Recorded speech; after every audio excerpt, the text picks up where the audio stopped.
My name's Stephanie. I'm a compulsive eater and I weigh and measure 3 meals a day from the Gray Sheet. I write those meals down. I commit them to my sponsor before I eat them. I don't eat in between no matter what. Abstinence is the most important practice I do every day. My abstinence date is April 12th, 2001. And thank you, Elle, for asking me to speak. I love this meeting and really enjoy seeing y'all's faces every week. And happy anniversary to this meeting. I was going to talk tonight about life events in abstinence. Because what's crazy is I'd noticed I've been through some silly stuff in abstinence, but what really jeopardizes my abstinence is the little stuff, as y'all know. And acceptance really is the answer to all my prayers, to all my problems, and resentment is the number one offender for sure. And so I just wanted a couple things that have happened in abstinence that let's see here. We had an emergency landing on the way to the Chicago retreat. I was eating my salad one evening and a squirt bug squirted in my mouth, and I had to call poison control to see if that was okay and call my sponsor and see what do I do about that. The death of loved ones and dogs, family members. I had a sponsor, one of my first sponsors, called up and told me that her sponsor had added a food to the list that we could eat now, and I knew that just wasn't going to work for me because I cannot make any independent food decisions, and this is the only food plan that's ever worked for me. So I had to find another sponsor, and I've had sponsors relapse. I've had sponsees relapse or redefine their abstinence, and the grief from that is really difficult to deal with. A hit and run accident, weight gain in abstinence. I fell and broke both my wrists and found out, well, gosh, there's people in this program that have been hit by a train, hit by a taxi in the crosswalk. There are people that stay abstinent through just about anything, and if not, they ask for help and find out how to get through surgeries and colonoscopies and all of that. So, but what's really has jeopardized my abstinence, where I wanted to talk about so those are called no matter what's, but for me, the real no matter what's for me have been difficulties like in service work, trying to control things. And the big book talks about how it's blocking my self-will. That's when a resentment comes in, when I can't do what I want to do, what I think people should do. And that control is like the biggest defect of character that I've had to work on. Because I think, like many of us, we've been self-sufficient. We got this far. And so I have trouble discerning self-sufficiency from self-reliance. And so self-reliance, I can't do this program on my own. I can't define my own abstinence. I can't do this as a diet. I can't sponsor myself. And I really need to ask for help and be willing to take suggestions and follow them. So practicing that acceptance, I didn't understand about the acceptance because I thought that meant that I would have to accept bad things that happen, like tolerate them, and to understand that the serenity prayer, if I practice that every day, I learn about discernment and better judgment, to where I need to accept what's happened today, but if there's something I can change, I need to take the action to do that, or ask for help and guidance on how to do that, or pray for the willingness to be able to do that. But that resistance right before the acceptance is the worst. And that's where I'd get the F-its and go eat.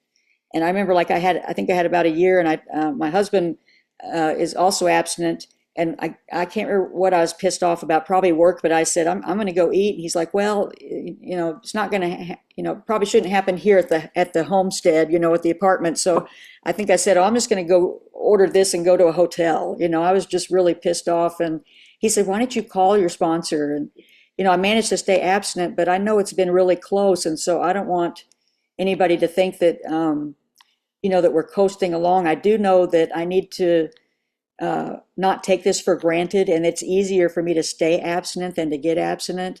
I just don't want to be complacent or get stagnant about it. I like an old timer that told me to stay dumb with the food. Even though I might read about nutrition or whatever, we've memorized calorie counts, but that just doesn't matter anymore.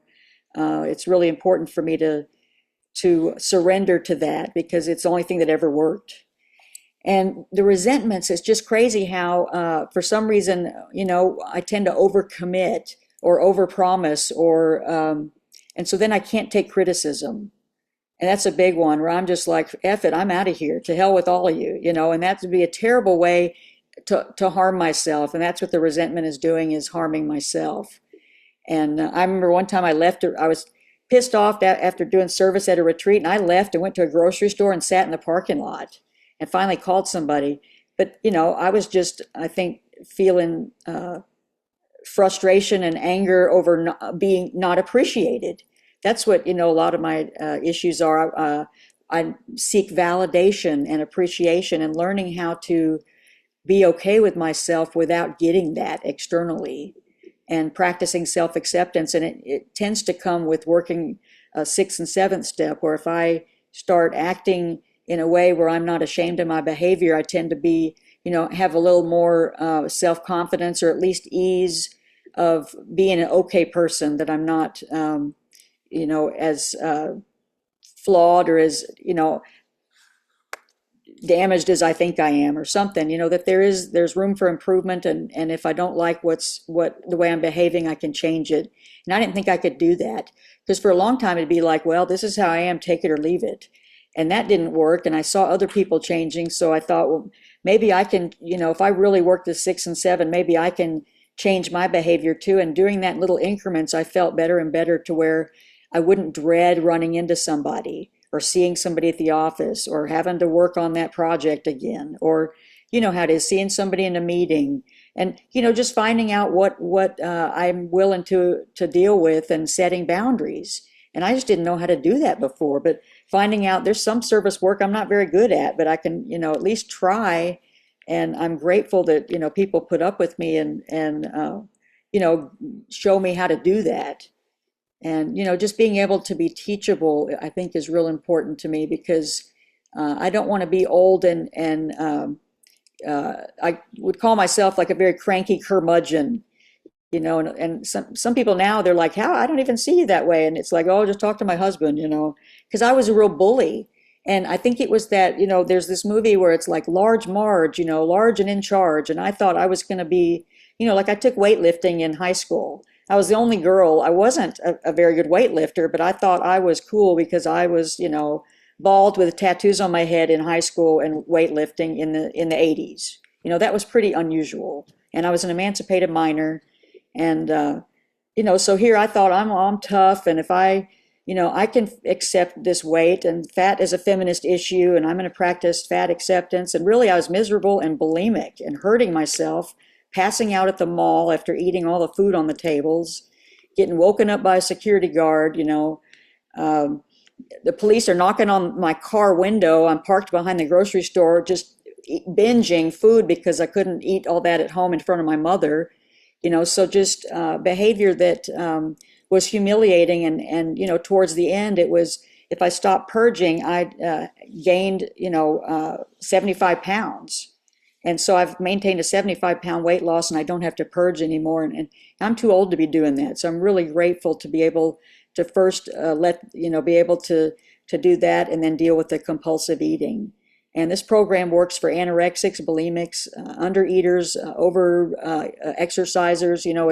It puts the plug in the jug, as someone says, and it allows me to if I trust the process, I'm eating just enough for my body, and my sponsor can guide me on, as you get to goal weight, how to deal with that. And I remember I gained some weight for a while, and I was like, screw this, I might as well be throwing up. I'm not going to do this. I was pissed off. And I just need to accept what's happening, as we get older. I'm, past, I'm 56 now. You get older, and, that's how the body is. And I need to figure out if I'm going to, exercise for health, or, torment myself. And there are healthy things I can do on the gray sheet without worrying about that. But I know if I weren't abstinent, I'd be like a lot of my family members. They've had limbs amputated. They didn't live very long, and have to take a lot of medicine for diabetes. And that's where I was heading. So I'm really grateful I don't have to do that today. And I'm in a rented body. And I'm so thankful for that, that because the food is in its place, I don't have to blame that, or the fact that I was overweight. Because I'd say, oh, when I lose the weight, I'll do that. When I get rid of, when I, when I graduate, when I quit smoking, when I, whatever it was, oh, I quit smoking. That's why I gained weight. Steph, that's 10 minutes. Thank you, Andrea. There was always an excuse, when I finished finals in college, whatever the excuse was that, you know, it's always, that Monday we'll start the new diet. And really, this is not a diet, it's a way of life. And I just had to accept that and surrender. And Gray Sheeter said, accept the tragedy of 4 ounces, and the fact that now that my stomach has shrunk, and see someone like I was in individual therapy and group therapy in college at the college medical center, and another bulimic in my group therapy, he died in the back seat of his car from a ruptured esophagus. I mean, this is no joke. And so I could, if I think there's a tragedy of eating enough to sustain my body, I want to be really grateful about I don't expect Gray Sheet to solve all my health problems, but it's definitely the optimal solution for me. And especially when I can work on the spiritual part of my disease, because that's put in its place and I can start seeing, I'm out of denial about how I'm acting out, and I can hear people really telling me. And the cool thing is I get to have intimate relationships with women. I didn't trust women before. They were competition. Either I was jealous that they were thin, or, they intimidated me because they, especially Gray Sheet, people tend to get strong, healthy boundaries, and I didn't like that. And that intimidated me. And learning how to practice healthy boundaries and say no thank you. And even when someone's telling me you can't do that forever, or a coworker was in my cubicle one time and said that food looks gross. It's like, this is somebody that eats something that looks like a diaper. What do I care? And so it's just surrendering to that. And it's because I could come home and cry and talk to y'all about it, and we can laugh about it. This is the best thing I've done for myself, to be able to become a better person and to actually be conscious and to live in the moment and to have life between meals. That's just fantastic. So I'm really grateful that y'all do this with me together, and to know that y'all are also weighing and measuring 3 meals today. That keeps me going, and I appreciate it. Thanks.